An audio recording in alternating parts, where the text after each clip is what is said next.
जरवार वेझो ग़रीब पोरियत चमड़ी जे पुरस्रार बीमारी में मुब्तला। हथ ऐं पेरनि समेत सॼे जिस्म जी चमड़ी सड़ी जिस्म तां लहण लॻी। मिस्किन आहियां, मज़दूरी खां बि रहिजी वियो आहियां। सरकारी ख़र्च ते इलाज कराए हयाती बचाई वञे।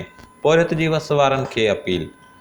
जरवार वेझो ॻोठ साहिब खान लुंड जो रहवासी पोरियत असगर अली लुंड चमड़ी जे पुरस्रार बीमारी में मुब्तला थी हलण फिरण खां लाचार बणिजी वियो आहे। पोरियत असगर अली लुंड कावेश डिजिटल मीडिया रिपोर्टिंग टीम सां ॻाल्हाईंदे चयो त साल अॻु मज़दूरी करण दौरान हू पुरस्रार बीमारी में मुब्तला थी पियो। हुन ॿुधायो त बीमारी जे शुरू में संस हथनि जी खल लहण लॻी, जेका आहिस्ते आहिस्ते वधंदे सॼे जिस्म में फैलिजी वई आहे। हुन ॿुधायो त हिन वक़्तु संस जिस्म जो 70% खल सड़ी लही चुकी आहे, जॾहिं त हथ पेर पिण सुकड़जण लॻा आहिनि। हुन ॿुधायो त हुन पंहिंजे घर जो सामान विकिणी पंहिंजो इलाज करायो आहे, पर बीमारी ख़तमु थियण जो नालो ई नथो वठे। पोरियत असगर लुंड चयो त हू बीमारी सबबु मज़दूरी करण खां बि रहिजी वियो आहे ऐं गुरबत सबबु संस मासूम ॿार बुखूं काटण ते मजबूर आहिनि।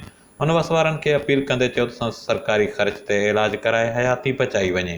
हाकिम Ali Buzdar, Kavesh digital media reporting team, जरवार।